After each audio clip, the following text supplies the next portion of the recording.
Hello and warm welcome to the AI with Arun show. In this video, we'll deep dive into the 2025 G20 Summit in Johannesburg, South Africa. This was not just another economic meeting, it was a genuine pivot point in global history. We're going to explore how South Africa completely rewrote the rules of engagement, turning the global South from a subject of conversation into the architect of a new global order. So get ready for a story of technological ambition, geopolitical drama, and the power of a single philosophy. In traditional African philosophy, there is a word, Ubuntu.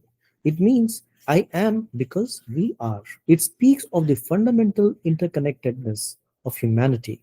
Now imagine taking that philosophy and dropping it into the world's most powerful economic forum, the G20. That is exactly what happened in Johannesburg in November 2025. This summit, the first ever G20 Leaders Summit hosted on the African continent, was held under the powerful theme of solidarity, equality, and sustainability.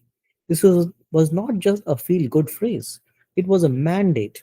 The goal was to redefine global governance by taking the urgent needs of the global south, which is the developing world, and putting them right at the center of the agenda. In the end, despite extreme pressure, the remaining nations codified what we now call the Johannesburg Consensus. The consensus laid down new rules on everything from digital sovereignty and climate finance, debt sustainability. The summit was where the world started saying, we are because we are, all of us together. The significance of South Africa's presidency cannot be overstated. For years, Africa was a topic the G20 talked about. In Johannesburg, the continent became an architect of policy, positioning itself as a unified geopolitical bloc with clear agency. But the summit did not happen in a vacuum.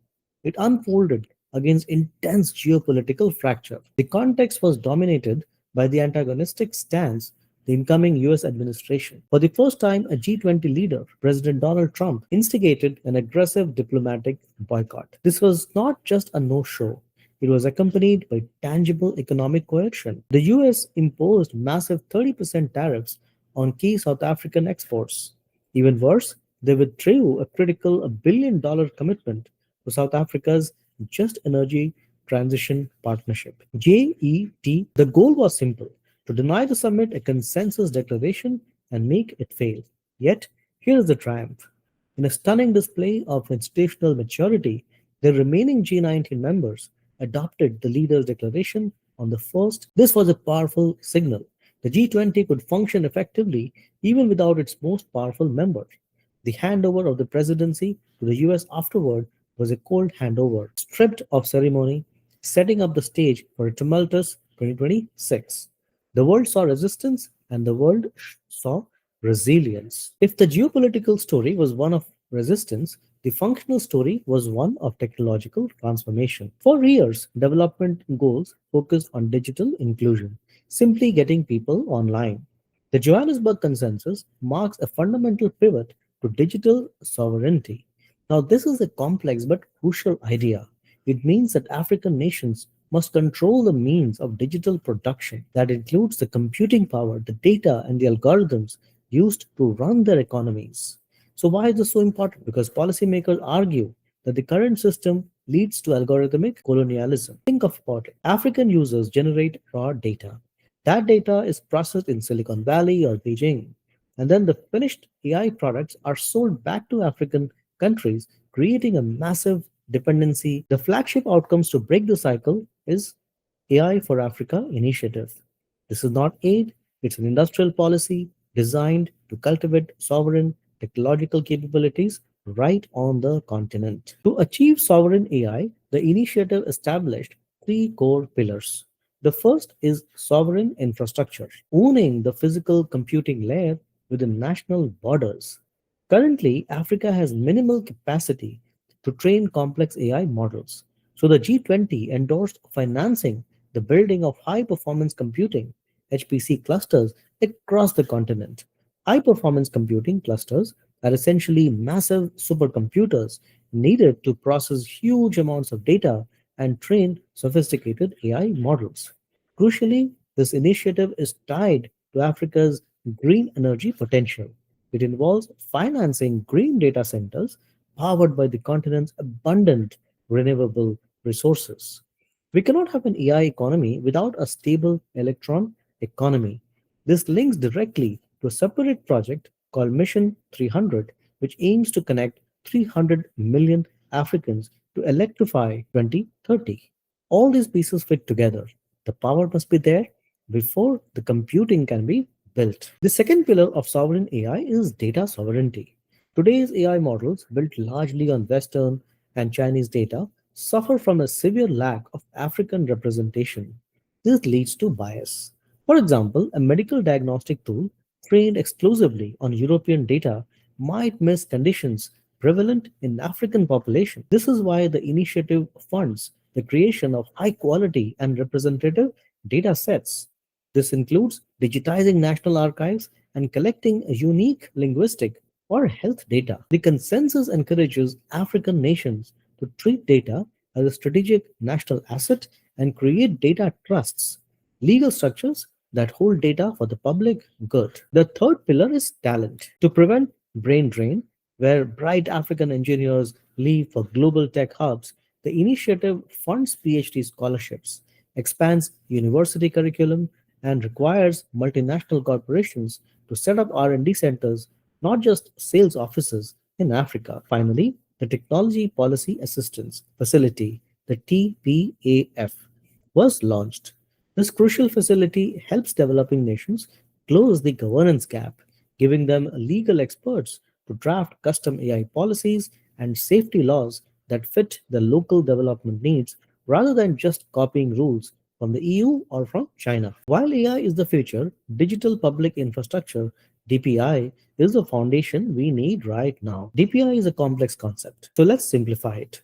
DPI refers to societal scale digital systems that function exactly like physical utilities, such as roads or electricity grids. What are the key ingredients? They are your digital identity, like India's Aadhaar card, or digital payment, like India's UPI or Brazil's PIX, for instant transactions, and then secure data exchange layers.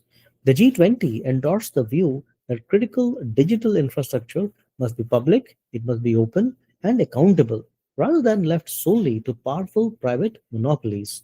South Africa demonstrated its commitment by launching its own national DPI roadmap. The strategic intent is to modernize the state and reduce corruption. But the biggest takeaway is the link to the African Continental Free Trade Area, which is the AFCFTA, African Continental Free Trade Area. Imagine a trader in Zambia being able to use their digital ID to open a bank account in South Africa and pay a supplier in Kenya instantly. Cross border interoperability of the system collapses the friction of intra African trade. Moving to global finance, the Johannesburg Summit delivered a major institutional victory: the African Engagement Framework, the AEF.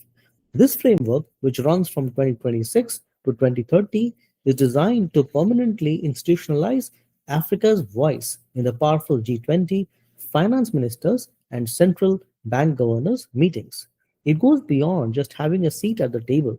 The AEF establishes a menu of priority focal areas that every future G20 presidency, including the US in 2026, is mandated to address. These are not soft issues, they are hard financial realities.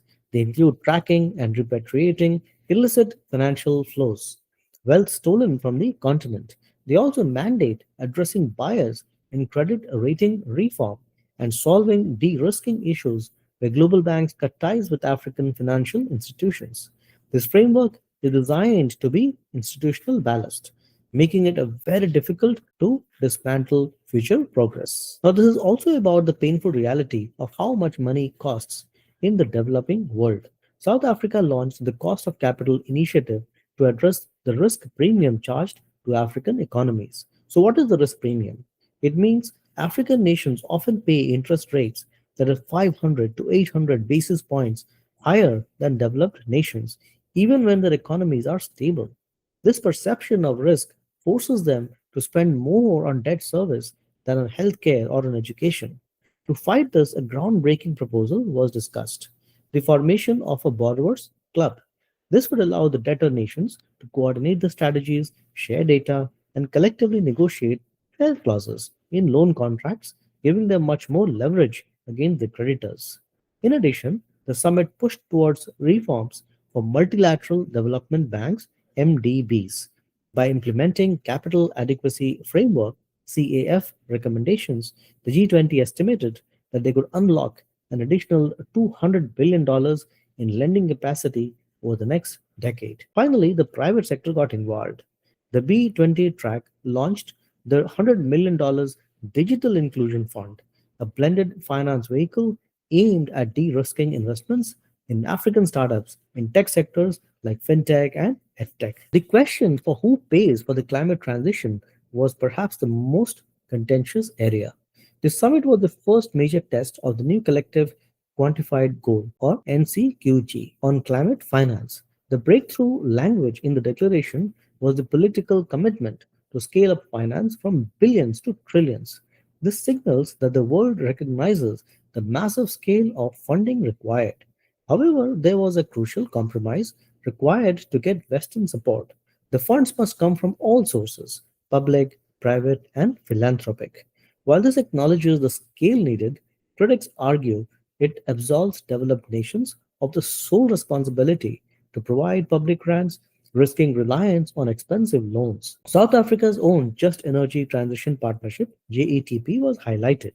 It's evolving beyond fixing the electricity grid, the ESCOM, to supporting broader green initiatives. For example, a 300 million euros loan was announced for Transnet, the logistics company, to shift freight from road to rail using green logistics. But civil society issued a strong warning. Since less than 4% of GETP funding is in the form of grants, the reliance on loans risks creating a dangerous green debt trap. A major victory for South Africa was the endorsement of the G20 Critical Minerals Framework. Critical minerals like lithium, cobalt, and copper are essential for batteries, for electric vehicles, and the entire green transition. For decades, the standard model was to simply extract the raw materials and ship it overseas. The new framework acknowledges the legitimacy beneficiation at source. Beneficiation means requiring companies to process or refine the raw materials locally before export. This validates policies that ban the export of raw lithium, ensuring that the global green energy transitions leads to directly to industrialization and job creation in the global south, not just extraction. This shift ensures that energy access and industrial policy are integrated. That is why the Mission 300, connecting 300 million Africans to power, was explicitly linked to the viability of AI and DPI initiatives. To ensure the philosophy of Ubuntu survived beyond the technical agreements, South Africa established a powerful new body, the Ubuntu Commission on Global Public Challenges. This commission's mandate is to explore global public investment (GPI). This challenge is a traditional aid narrative. GPI argues, or GPI meaning the global public investment, argues that spending on global challenges like climate stability, pandemic preparedness, or digital peace isn't charity to the poor. It is a necessary investment by all the nations for the collective good. We all benefit from a stable world. The Johannesburg Consensus also subtly redefined inequality. It's no longer just seen as a social problem, it's now framed as a macroeconomic threat that depresses demand and creates instability. This subtle shift allows finance ministers to legitimately prioritize measures like progressive taxation to reduce inequality as part of their core mandate of economic stability. These new bodies, the AEF, the TPEAF, and the Ubuntu Commission, are designed to act as institutional ballast. They are built to be difficult for the incoming US presidency to dismantle, ensuring the progress made is resilient. To conclude, the 2025 G20 Summit in Johannesburg was a crucible. It was defined by the profound tension between the two competing visions of the world: the America First retreat into unilateralism and the Ubuntu embrace of multipolar cooperation and solidarity. The philosophy proved that when facing a crisis, the world is stronger when we choose to cooperate. Now we watch to see if that spirit endures. With that, we come to the end of the show. Thank you so much for watching. Please support our work by joining us as a member. And if you learned anything from this video, please like, share, and subscribe to the AI with Arun show. Thank you. We'll be back soon.